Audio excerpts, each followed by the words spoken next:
Super BS.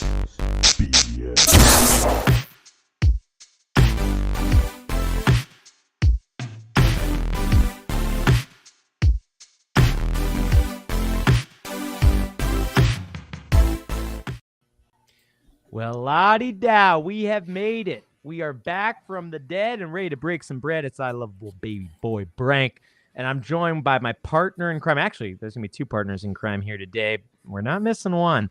But first, I'm going to be joined by somebody we like to call the Despised One. Reveal yourself, Despised One. Whoa, that's me. It's me, Josh. I'm here. Hey, you know what I love about that intro? Always takes me back to the old days of recording in Stankbank's garage. Stankbank's garage, man. Happy place. Having to thoroughly water his plants after man. a few These plants cold got ones. a feeding, dude. Oh, that was honestly the cold ones were good, man. I miss getting me some Ordervilles. Speaking of Ordervilles, getting into the order of it all, we're joined by Papa G. G, reveal yourself.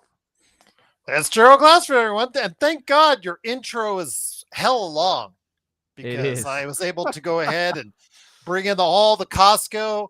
Was able to go ahead and run back and forth, get everything cleaned up, prepared, turn my microphone on, everything. Finish writing that novel. He started recording. He went to Costco again. Watch War, read War and Peace. Yeah, there you go. Watch both Dunes. It was a lot of time. I finished Avowed and Yakuza like a pirate. Yeah, both during the time. I love it, man. That's what we're all about. I was vamping nonstop. It was, if you listen to it, there's going to be about 40 minutes of us just going on and on about how we miss you. So, okay, so this is a special episode because a biggie came out between the last time we recorded and actually today. And even if you haven't paid the extra, you can play it now today. Avowed, the big Obsidian title, dropped on Game Pass. I played a lot of it. My playtime says about 20 hours. I don't want to go and talk about it yet. But Despised One, how much have you got a chance to play? 2 hour, hour and a half. Okay, and Papa G, have you got a chance to turn it on yet or no? 2 to 4. Okay, nice. I'd say probably around 3 hours because I split my time between that and Yakuza Like a Pirate. I was playing the demo of that pretty heavily yeah. as well, so. Oh, okay, cool. Yeah, I'm excited for that. That actually drops, I think, tonight in like a few hours. There's too many good games. But anyways, okay, we're going to go from the person who's played the least to the person who's played the most. Despised One, give us your thoughts right now on at least the beginning of where you're at in Avowed. Okay. So I downloaded it last night, started playing it today. My favorite part of the story. Did the so talk about something that'll take a while. Yeah. Yeah, I know it's 80 gigs, a lot bigger than I expected. Yeah, it took. So I started downloading it yesterday morning, and I still, because my internet's so bad out here. I don't know how the download time was for you guys, but it literally took all day. I'm thinking of preloading Doom right now. Maybe I'll actually, by the time Doom actually appears in May, I may have actually finished. Yeah, if you're lucky. No, but play it. So I am okay. Well, last week I think it was, we were talking about lore dumping. Avowed did a lot of lore dumping in the beginning of the game.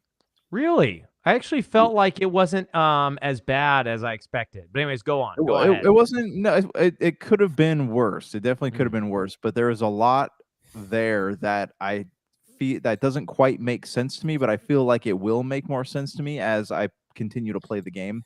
Have you used the what is it called? The like vocabulary dictionary thing where you press X and it will tell you.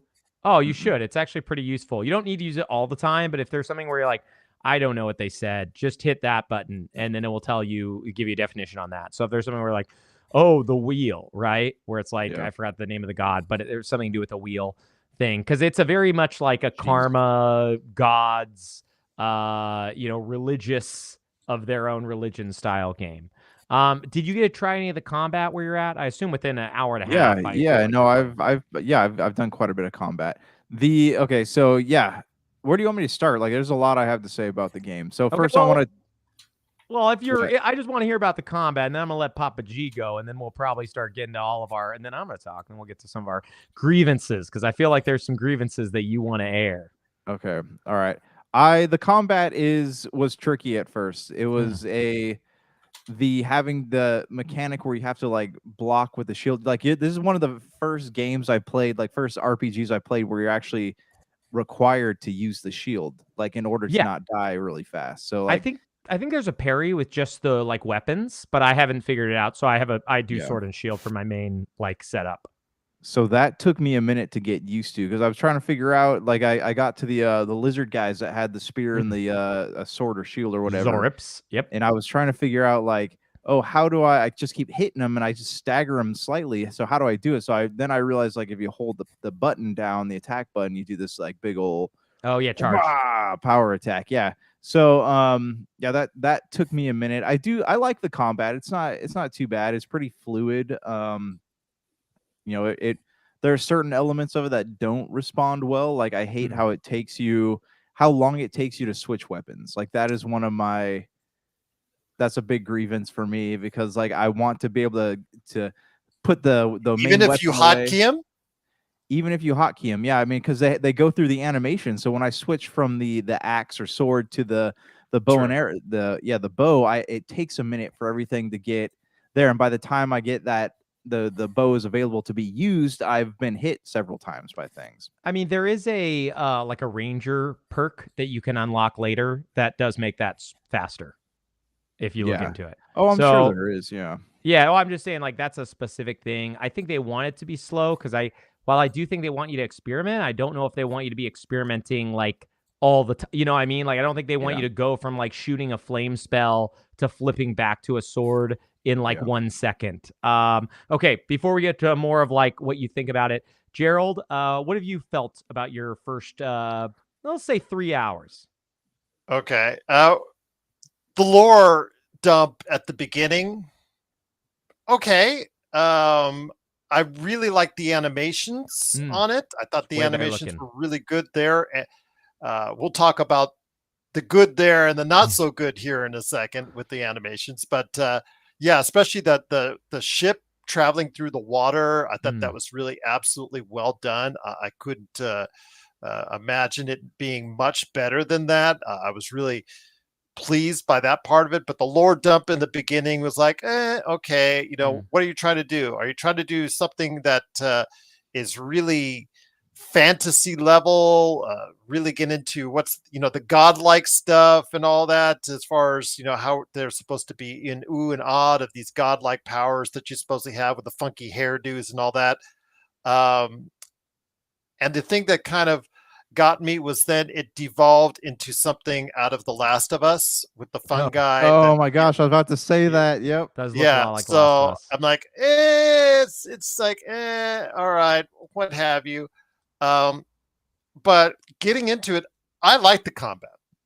I personally see it as a challenge for me, something, for a guy who continually goes back to Oblivion. Actually, Oblivion was the game I played most last year, just to show you how much I go back.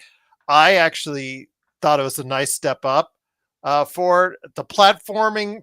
Okay, whatever. I could do without it, but it's there. The animations, once you interact with people, the talking animations, I had just played Rise for like an evening just before. Rise, you remember the old game Rise? Yes, Rise, Son of Rome. Okay, that was I just played that on a whim. Because I heard it went cloud the other day, and so I just tried it on a whim. That has better facial animations while they're conversating than what we saw with Avowed. So that's kind of like, you did so well in the beginning with the animations and everything, how it flowed so well, and then you get to the actual gameplay and conversing with people is not exactly as fluid as I was like there. But I really like the combat. I think for what it's worth, I think it's very challenging. I'm more of a ranged person, so I am constantly more into the bow than I was. I know you start off with the axe and like you said, with the shield and whatnot, but I'm more into the ranged as I was. That default to that almost every RPG I seemingly go to. But for me, it was actually very interesting. The inventory system, I've never found a perfect inventory system yet, inventory management system in an RPG yet. So I could go ahead and just like every other RPG, just like moan and groan about that all day. But for me, I've enjoyed my time so far with Avowed. I know that IGN has given it a 7. So far, I scored a little higher than that.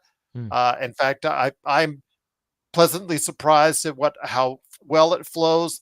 There's not many glitches or issues or problems of that nature, which surprised me for a semi-open world. I know the variance on who you battle is something that I think a lot of people have taken issue. I wish Obsidian had taken a little bit more time to throw some variance in the types of enemies that you face. But other than that, so far I'm progressing quite nicely, and I'm enjoying my time so far.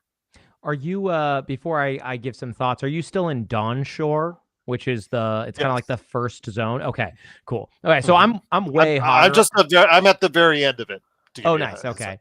I'm way hotter on this than both of you guys are. Let me be clear for a second. Because there's 4 zones, if I'm not mistaken. Correct? 4 zones.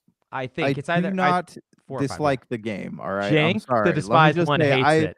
I like the game a lot. There's just some things that are going to take some getting used to as I play more of it. Because I just got to the dock, right, and I met the fish guy and the. Okay, you just got to where like the game starts. You finished the tutorial island. Okay, cool. Yeah. So yeah, I'm so like you guys. I didn't know what to expect. The trailers didn't show very well, and before the reviews, they were saying the game was going to be 12 hours long. Right. So I was like, what is this game going to be? Right. 12 to 20 hours. I am not a huge fan of Outer Worlds. I don't think it's a bad game. I had a lot of fun when I was playing it for a bit, and I thought it was pretty funny. But there was a lot of it that I felt was really weak. Right. Like I played it on hard because normal was supposed to be too easy. And then I got to a part where hard became too hard because the character level like jumped at this one area, even though I had fought every enemy in the game and stuff. And so, Obsidian really hasn't wowed me since probably the Stick of Truth. If you guys remember the South Park RPG they made in, I want to say 2013, could have been 2014, but I think it's 2013. Anyways, yeah, like I said, I'm 20. My play time says 22 hours. It might be closer to 16 or 17. If it is right, though, I wouldn't be surprised.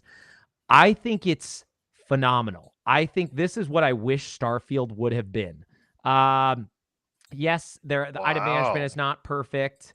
Yeah, you could see like wrinkles on the dialogue stuff compared to what Starfield started with. Like now Starfield's fixed like how you deal with dialogue where you can do it just in the game dynamically versus like, hey, here's a screen where you go back and forth between the characters. That's the traditional Bethesda Obsidian first person way to handle with dialogue. I feel like the way they do it here is as good as you can expect. I feel like graphically, it's way better than I expected. I expected nothing because a lot of people were saying this was going to be like a AA RPG. And I don't know about you guys, but I definitely did not expect all of the fun parkour. Finding different places to like jump up to. Like this has been some of the most fun exploring. Like today, like, I found there's like these totems that you can find. They're like hidden treasures. And once you get them all, they can like help you get buffs and stuff. They're hidden around the map, and even when you get the quests later on in each zone has their own thing. It'll give you a riddle, and you'll solve it. A riddle, right? It'll be like a rhyming riddle, and you'll solve that to find it, right? And I was just blown away how much it felt to me like all the fun things I love in platformers when it's like, oh, I'm searching for that star, right? In Mario Odyssey, I don't know where it is, or like I don't know. I just haven't felt this rewarded for exploration in like a first-person RPG in a long time. I mean, the last game I felt this rewarded for going around everywhere was Tears of the Kingdom. And like, while I'm not saying Avowed is Tears of the Kingdom, one of my favorite games ever, I am just overall blown away. Yes, are there less enemy variety than I'd love? Sure. I think a lot of it is this game was Watch out for those bears! Watch out for, yeah, there's a lot of bears. You will get different enemies per zone at least. There's a few different enemies each zone, right? So I've seen new enemies in the second zone. But I mean, you're talking about a game with a development cycle that nowadays is considered pretty light. I mean, what did Obsidian...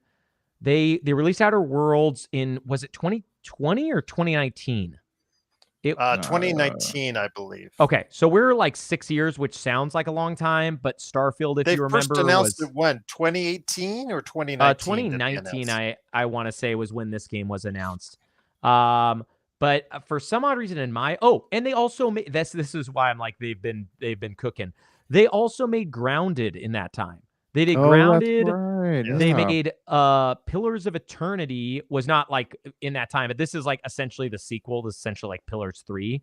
And then what else did they do? They did Grounded was and then Pentiment. That was the other one that I was thinking about. So Grounded came out in 2022 and Pentiment came out in 2022. So theoretically, most of the people were working on those games and a group of people were working on Avowed, right? Now we have Avowed and Outer Worlds 2 being created in joint conjunction to both be released this year, which is wild.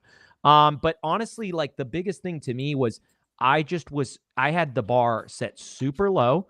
I think GameSpot gave it a 6 and IGN gave it a 7. This game to me is easily an 8 or a 9.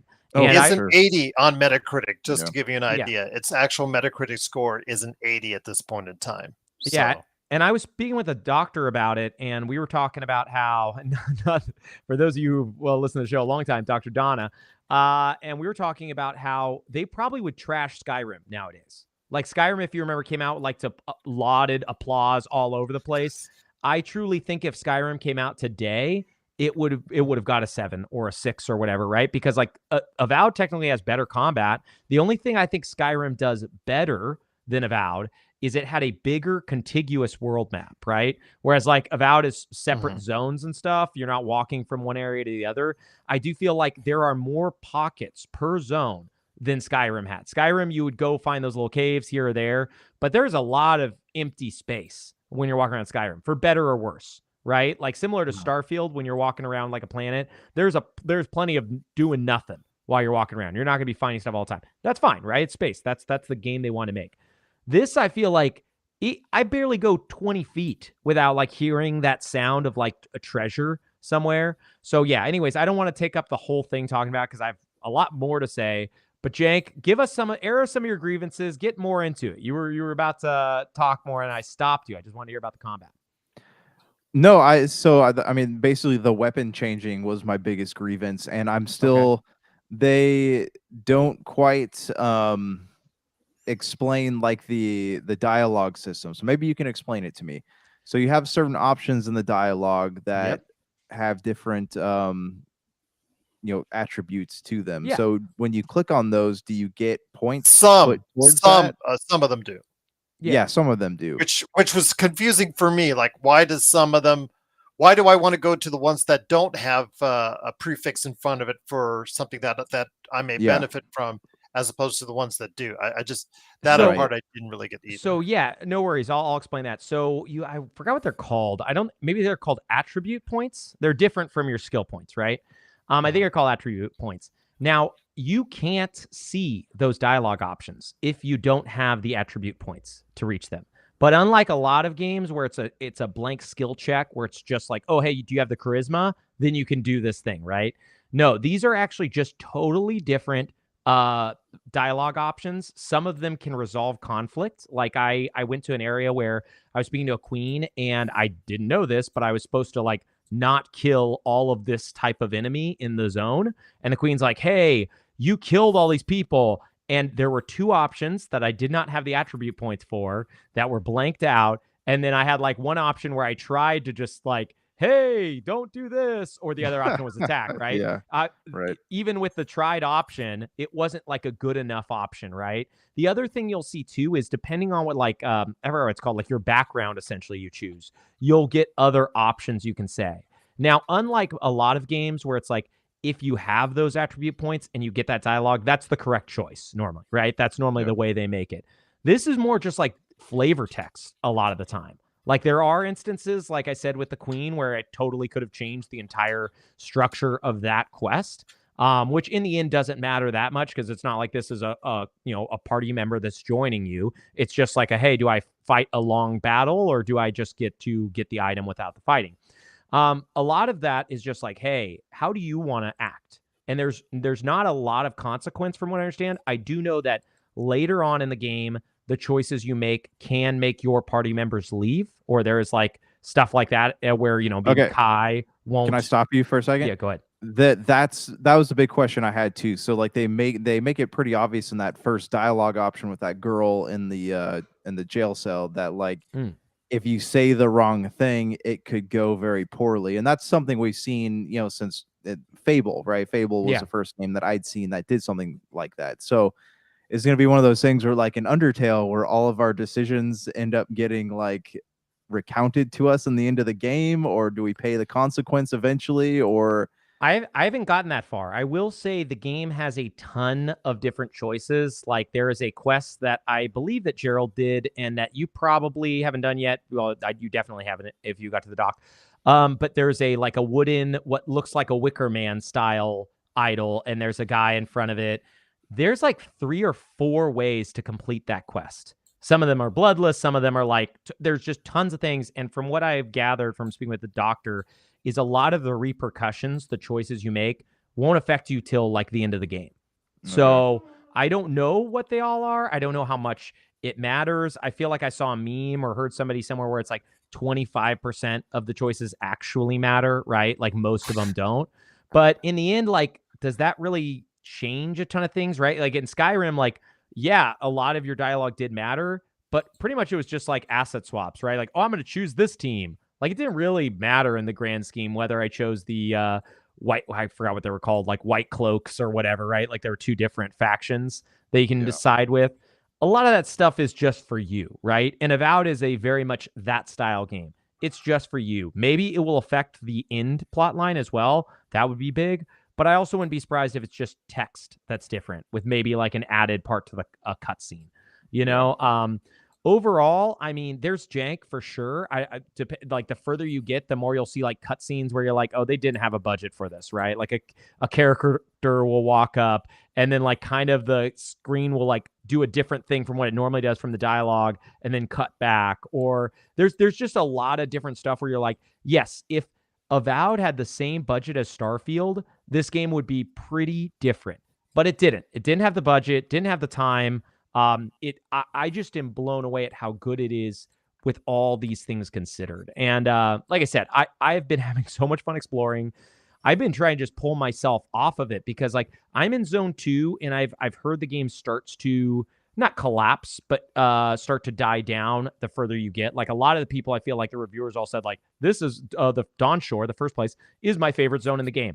I'm having a lot of fun zone 2 also. So I'm curious if zone 3 or 4 or 5, if a 5th one does exist, because the map doesn't seem like 4 is all there is. Maybe it's DLC. I don't know. If it's going to be way, like just, okay, I'm doing the same thing again. Because 2, zone 2 so far, very similar to zone 1 in a lot of ways. There's going to be bounties that you can take on. There's going to be quests. But for me, the real joys come from like, hey, there's always some loot. Not always is it better because they have a really cool upgrade system that you probably haven't experienced yet, Despised One, but you can essentially take any weapon from like the lowest level to the max level with different materials, right? And you can craft better materials from weaker ones once you get one of those better materials. So it doesn't allow you to break the system. You can't go to the max level at the beginning of the game for your equipment, but you can also, you don't have to worry about like grinding hard to find items. If you can get the weaker versions, once you have a few of those stronger ones, then you can just craft those as well. So there's a lot of different things like that. I feel like the game has just a lot of rewarding features. I'd be lying to you if I said I was super interested in the skill tree. I don't think it's that interesting. I think honestly the best skill tree is the wizard. I don't know if you guys have looked. Really, because I'm looking forward to the ranger personally. Really? Okay. I do want some magical abilities, but I want to be able to utilize some strengths as far as ranged combat is concerned. Yeah, I mean, I think there's a lot of benefits for the ranger, and Jank, I'll let you take this in a second, but a couple things to think about is from the warrior, there's a max HP one. You can do as many different skills as you want. You're locked into one class, right? So I definitely suggest if you're struggling with the combat, do the max HP, because I died early on. But really the usefulness with the wizard is there are a lot of puzzles that are element based, doors that won't open without electricity, platforms you need to create, like, this game, like a lot of immersive sims, even though this is definitely not an immersive sim game, you can freeze the water and turn into ice, so it's a platform you can jump on. And then, like a lot of other games that have elemental type items, there are bramble and thorns that you can burn with fire. So the nice thing about using the wizard abilities is you no longer have to have the grimoires to cast those. You can just cast them as like a normal skill. Anyways, Jank, you were going to add something to the different skills. Oh no, I mean I chose Ranger. Are you able to switch Whenever you want things? Oh, okay. Well, yeah, that's and cool. you pay 100, maybe it's a 500. I don't know if it goes up every time, but you can respec whenever you want in the game. You just pay some of the currency. And also, yeah, you can have like 4 points in Ranger, 1 point in Warrior, 1 point in Wizard. There's no like locking or blocking you off from like one thing or another. So like a good example would be there is a party member that joins you that had the same ability that I had spec'd on. It was like the first Ranger ability. And I'm like, well, I don't need a party member that has it and me, because you can use the party member's abilities on enemies. So I just like got rid of that one and used other ones that I couldn't get. Like there's a bash with I don't know if you need a shield, but it's like in the warrior thing. You can destroy walls with that bash. Right. So that's like a really good one to have. So yeah, it's great. I have like a pistol, like a unique pistol and a grimoire for my backup, and then I have a sword and shield. I haven't tried the arquebus or the giant hammer or any of that stuff. I'm sure it's all really good. I just am having fun playing it the way I'm playing it. So I'm playing on quality mode on Series X. I haven't tried performance yet. I was very torn, right? Because like I'm definitely a performance guy, but quality, the 40, I think, FPS, maybe 45. I can't remember what it is. Yeah, it looks beautiful. The game looks beautiful. So, yeah. Do you guys have more to add about your time playing it? Because there's another thing I want to talk to you guys about it before we get to the state of play. But I just want to ask if there's anything else you guys really have It's just that the only thing I would say, like you said, if they put a little bit more into the budget, they could have done things like streamlined the dialogue system, the inventory system, make it a little less confusing for both players like Josh and I, which were just jumping into it essentially. And then, a little bit more variety on the characters from what I'm hearing, not just, you, or it's just a whole bunch of people saying would have been nice, a little bit more varied variety, or a little bit more open world, whatnot, what have you. I just think that, again, it's a really good game. It's fun. And it really, when we talk about this, and I've said this on the show before, and I'll say it again, is this game fun? It could be the jankiest mess in the world, or it could be the most polished game in the world. Is this game fun? And for me, it's fun. I want to go back and play it, and I want to have, and I'm going to have fun doing it. And that's the ultimate thing. That to me is at least a 7. Most likely right now, with the way everything's setting up, if I'm really getting into the story and I want to progress further, that's going to be an 8 for me. Right off the bat. So that's going to be somewhere where in lines where most reviews are. I think it's a very strong performance. I think it's again, a situation where Xbox really did drop the ball in promoting it. And Josh, you've heard me say this before. I have no idea where the PR is for Xbox. They are a multi-billion-dollar company, yet they refuse to go ahead and correctly promote their getting video games when they're positively reviewed, like Indiana Jones and like Avowed right now. So, I mean, Indiana Jones close to a 90, Avowed is an 80 on Metacritic. So why are you not putting out there that you can play these games on Game Pass right now? Why are you not doing that? Just to, you do a little bit on IGN as far as the bulletin boards and for a day or so and whatnot. That's great. But now it's taken over by Yakuza. If you went to IGN right now, why not put the word out there? When Sony, for all the crap I give Sony, when they have those single player games that they're really behind, because they're not always really behind everything, they will put it out there and they will go ahead and advertise and get it done. If it's like a Spider-Man or what, I'm assuming when Wolverine comes out, they're going to go ahead and put the mass market out on that. Or when Ghosts comes out, Ghosts of Yotai, that they're going to put the word out on that. These are really solid games, and really at this point in time, they should take advantage of the fact that PlayStation and Nintendo are bringing out nothing absolutely nothing and should be taking advantage of it by putting the word out there. And they're not. This is a fun game. And I think everybody, if they are into fantasy at all, there is some little bit of confusion on how to everything lays itself out in those first few hours. But once you clear out that out, I think I'm going to get a lot more enjoyment out of it. And I know Josh will as well.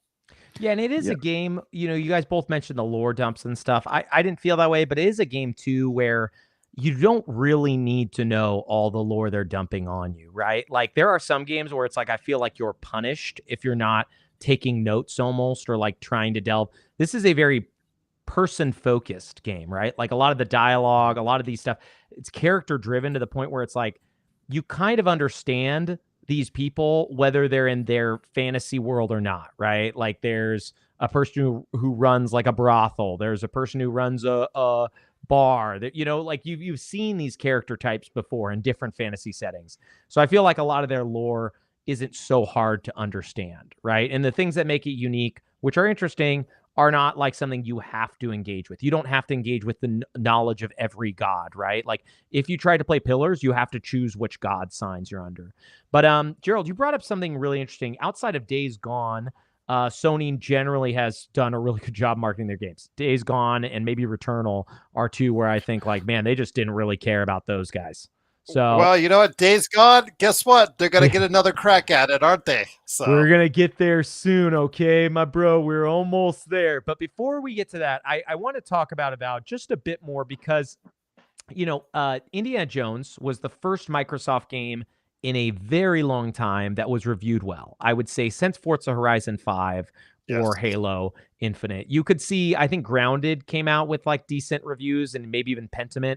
But overall, I feel like, and Hi-Fi Rush.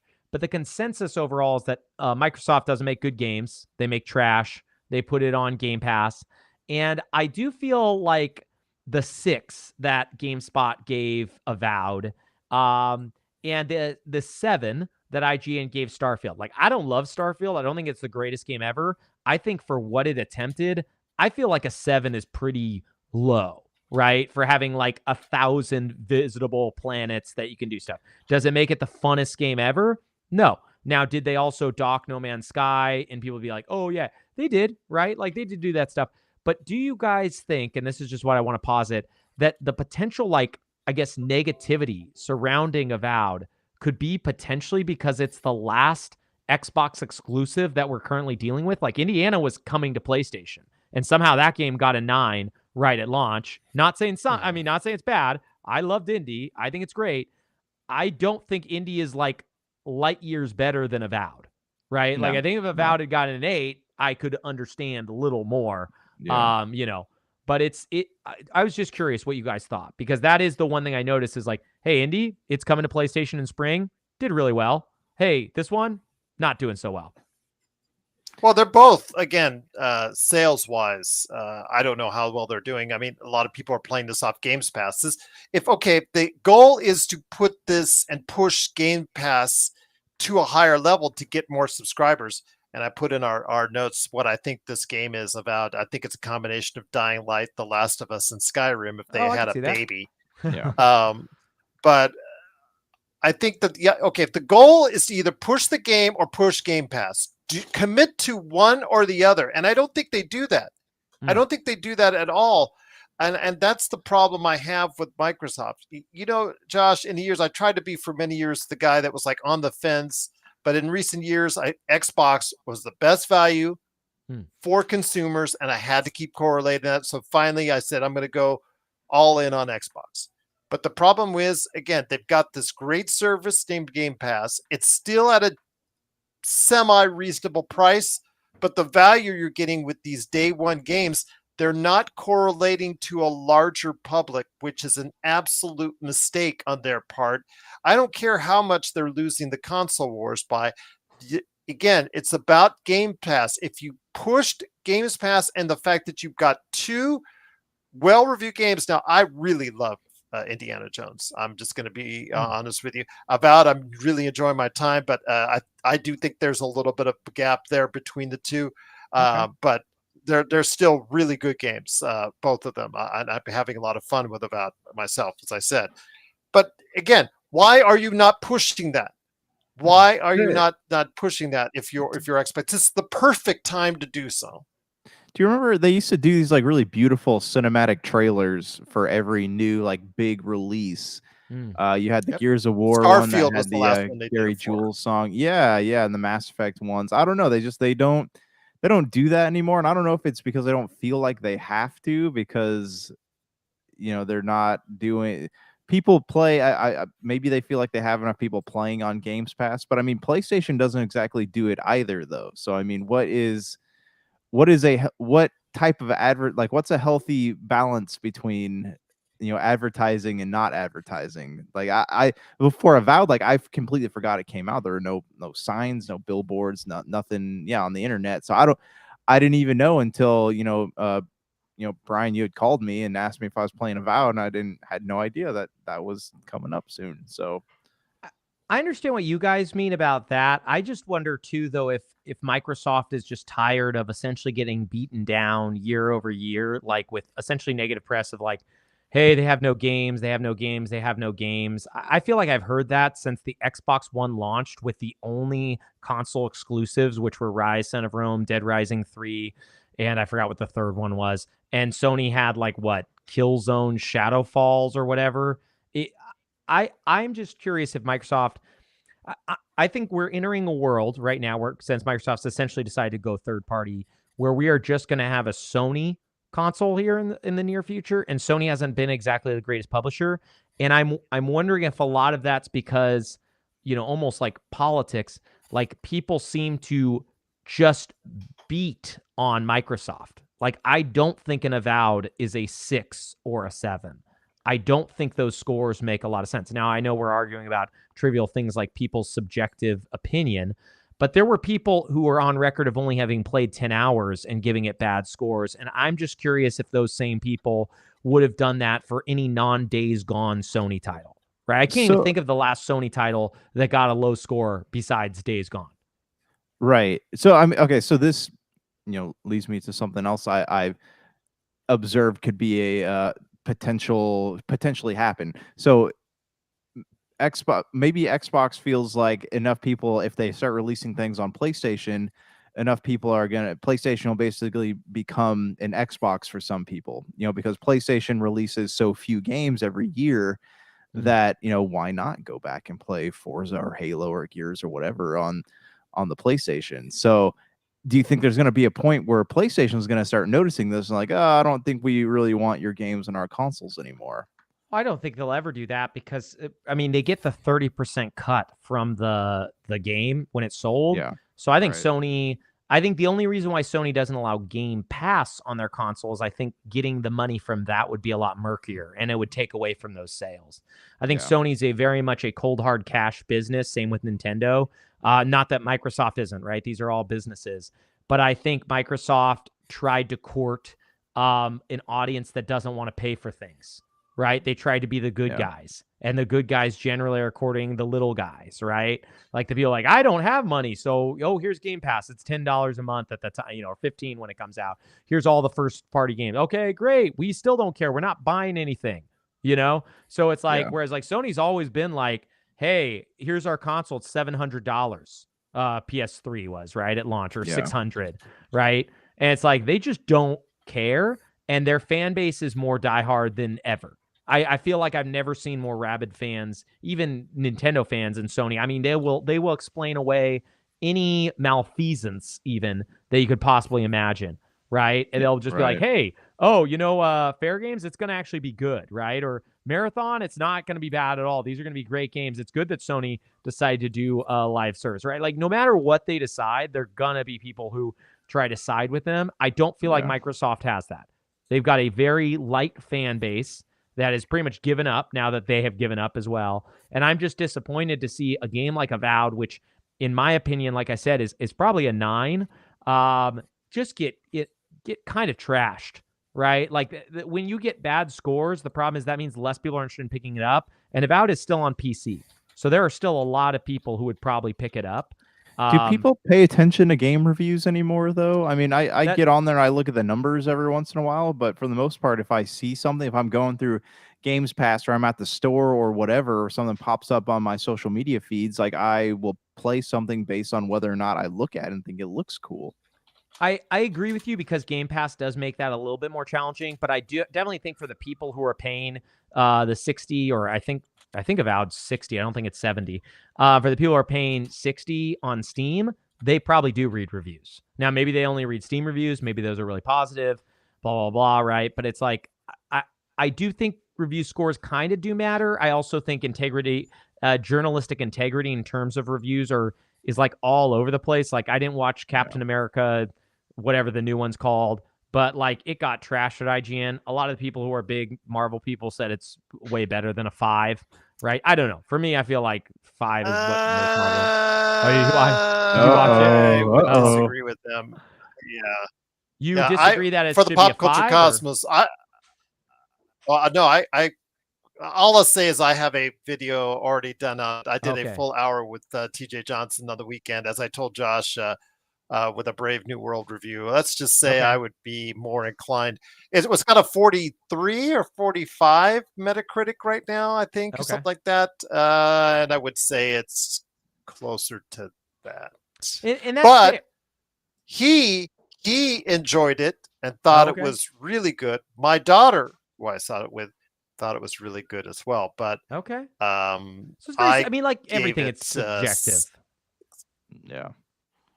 Yeah, I don't blame you. All this stuff is incredibly subjective. I'm not trying to say there's some like real math or science, but when Veilguard gets a 9 on IGN and Avowed gets a 7, like there is some annoyance because like there's enough people that read IGN that are now also going to become petulant nerds who are like, oh, like I don't know if you've ever been on an IGN comment board and seen like the Starfield 7, right? Like where they use that for every single Microsoft game. There are going to be a lot of people who will use that against Avowed now too and try to like show how Microsoft has a very bad lineup because of the thing. Now, do those people matter? No. But I do think, like you said, with marketing and all the other things, I think Microsoft is in a not great place. I'm not even confident we're going to get another Xbox. That's how like kind of frustrated I think I am with them and I with like all their decision making. Like this might be the last Xbox console. I hope not, because I have a ton of their games, but I would not be surprised if you told me this was the last Xbox console. I want that sweet handheld. That's what I want. I would love it too. I would love for them to keep going, right? I have tons of games on there. I have like 300 Xbox games that if I stop paying for stuff, unless they merge with PC, I just threw away money. It's like when we first started this podcast, the Switch had just come out and there was no virtual console, right? The Nintendo Wii, they had a virtual console. You buy all your old games.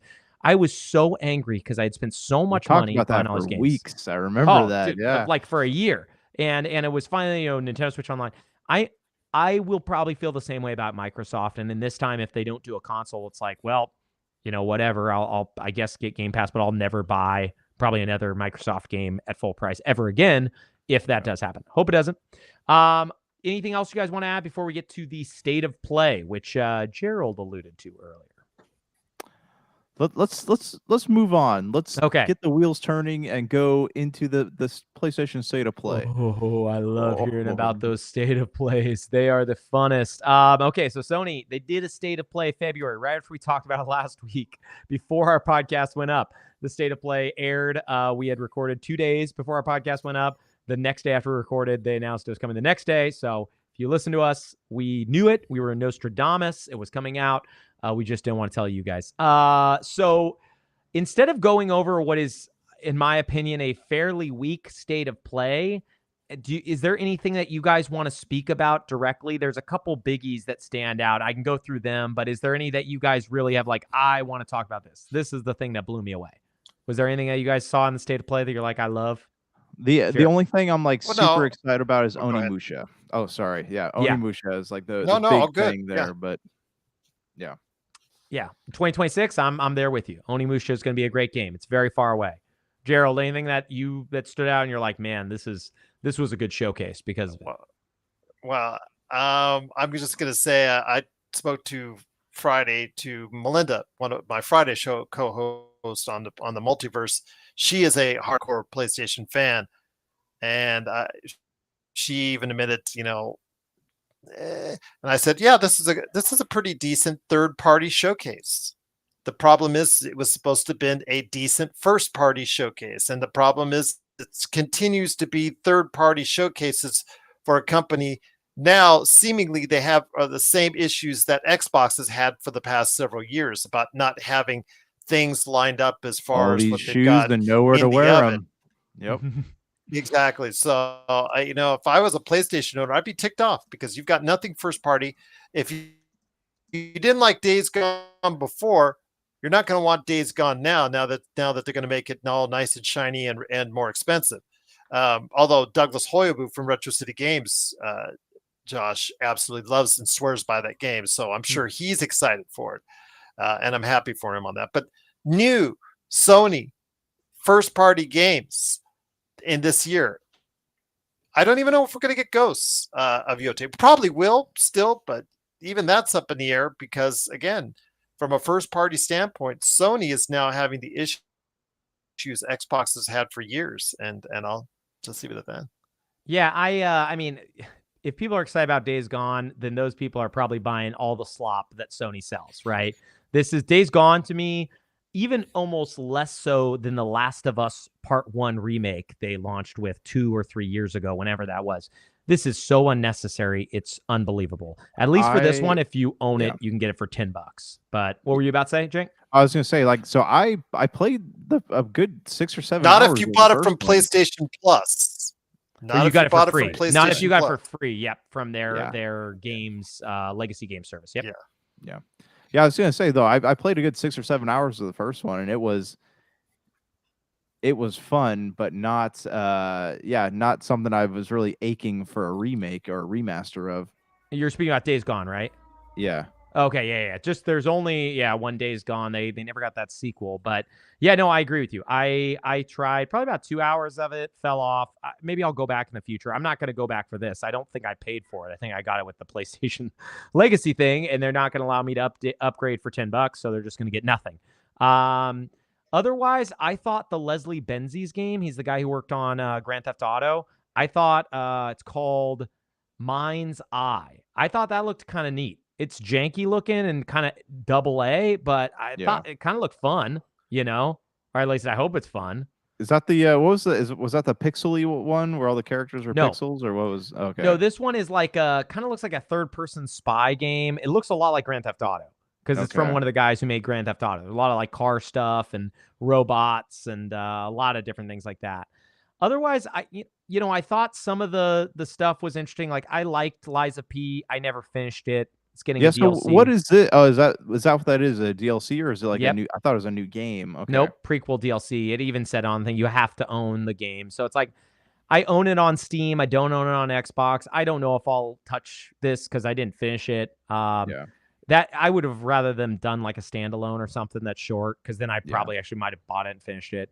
There's some other random stuff, like there's Lost Soul Aside, which was, when we started the podcast, I want to say they showed the individual from China showed this off. It was like a Final Fantasy 15 style looking game that some one guy in China made. But finally getting it now. Yeah. We'll see if it's good, man. Those games made by one person aren't always the best. Otherwise, kind of a lot of meh. The sequel to Returnal called Saros is probably their biggest announcement. That's also that's a sequel, right? It's not a. It's like the next game from Housemarque. I think they're afraid to call it Returnal or whatever, but it looks like it's pretty much exactly Returnal's sequel, and it's supposed to be a little bit better than Returnal in terms of like Returnal was a true roguelike for the most part. There was very little character upgrade stuff. There was like a minor amount. From what I understand, Saros is you get to upgrade your character between each run. So it is still a roguelite, which is very annoying, but whatever, right? It's at least something different. So I'm kind of excited for that. And then, Metal Gear Solid Delta, that's going to be great. I love Metal Gear Solid 3, one of my favorites. But overall, I mean, this was an incredibly weak state of play. Like Gerald said, Sony needed to show something because they don't have anything, right? And Ghost of Yote isn't even guaranteed. Death Stranding 2 isn't guaranteed. There might be nothing for Sony, like exclusive, that isn't just them like paying people to have their game only on PlayStation this year. Yeah, I don't know. Was there anything else that stood out to you guys before we start to wrap up? I can't say that there is. I mean, Gerald, what about you? Pirates of Yakuza Like a Pirate. To me, it has a very PS2-ish vibe to it. Yeah. Which to me is actually kind of fun. I like it. Excuse my language, but you either meeting like ruffians, or when you run up and you're traveling. And I have been to Honolulu. Great, very grateful to do so on more than one occasion. And you go to it has that feel, has the beach. Although all the criminals that are like on this beach are like, okay, that's really not Waikiki Beach, but okay. Stretch your imagination there a little bit. But I love how you just walk up and there's a random group of ruffians or assholes. Oh, nice. I love that. And it literally says assholes. I'm like, oh, okay. All right. Let's see how it says great comedy. It's just like a fun. I don't know how much you played, Gerald, of Infinite Wealth, or if you played it at all, but that was one of my favorite games of last year. But they have like a pervert Pokemon Snap game where it's just like these guys in Speedos. They're like dancing around the area and you have to take pictures of them as they kind of like cart by or whatever. That's in this. The mini games in this game, like this specific one, which I haven't played yet. I have it pre-ordered. I hope I get a chance to turn on tonight, but I don't know if all the time. But the mini games in this series, I should say, are so much fun. On top of that, you can collect Sega Genesis cartridges and play it's 16 different Sega Genesis games. They keep knocking out of the park. They keep making fun games. That's kind of like what you talked about earlier, right? Like a game needs to be fun, right? The Like a Dragon series, the Yakuza series, that feels like it's their primary goal, is to make a fun game that tells a really silly story that has some heavy, heartbreaking moments that are really, poignant. But otherwise, it's mostly fun. That's what that series does best. I can't wait. We'll probably talk about a ton next week. We got a lot of stuff we got to talk about next week or next time. We got some different topics that were floating around there. But yeah, I just wanted to get out here, get some Avowed in, get some Avowed praise. I'm glad you guys enjoy it. I know that it's a, it's different. I think like I said, I was coming so cold from Outer Worlds, which was the last Obsidian game that I actually really played. Like Ground and Impediment weren't for me. That this one just blew me away. So I'm excited to hear what you guys think when you're about, 10-ish hours in, because you'll be probably entering the second zone at that point, and you'll have a very good feeling of whether it's something that you're going to finish or something you're going to turn off. Anything else you want to add before we hit the road? Okay, hold on. Xbox Game Studios asked, how long did Avowed take you? Oh, none of us finished. Oh, I've only played 3 hours. Yeah, Brank has gone into it more than I have. Xbox. Yeah, about 20 hours. Did you say, Brank? Yeah, my playtime was 21 hours, but I'm hoping it's incredible like the rest of it. But I think so far, I mean, it's one of the few games that took me enough that I plan on finishing it. Okay. Yeah. I want to play more. I think it's probably one of the few newer games that's actually like calling me back to it. We always talk about that, so I'm excited to play more. But yeah, I've enjoyed my time with it so far. Yeah, man, good start to the year, right? Like we got the Yakuza pirate game. There's Monster Hunter Wilds, which I don't think any of us are going to play, but that's coming out soon. And then I don't know if it will be any good, but Assassin's Creed Shadows comes out next month, right? So it's we got a really, really kick butt start to the year, and then Xbox is just going to dominate April and May because they've got South of Midnight. This game isn't theirs exclusive, but 33 Expedition 33 Clair Obscur, and then Doom in May. So we'll see what else the rest of the year looks like. I'm excited for the Nintendo Showcase in April. We need to talk about our best Switch games before that. But yeah, I'm overall very optimistic that this is going to be a pretty solid year. I don't know if it's going to be 2023, but I think it could be in line with like 2024, 2021, 2022 kind of. We still got to talk about our best years ever for video games. Yeah, I know. I know we Josh and I have discussed that before. Yeah, we got to do that. Yeah, we've still got to do that. One. We will do that. We'll do it in a battle royale setting, okay? And we'll see who wins. We will. Rob McCallum, Josh. I've had wars with this man on that topic. So bring him on, okay? Yeah, we'll have a fourth person and we'll all vote. We'll see who has the best year that they're bringing. Okay, friends. Well, I will talk to y'all soon. Peace. Peace.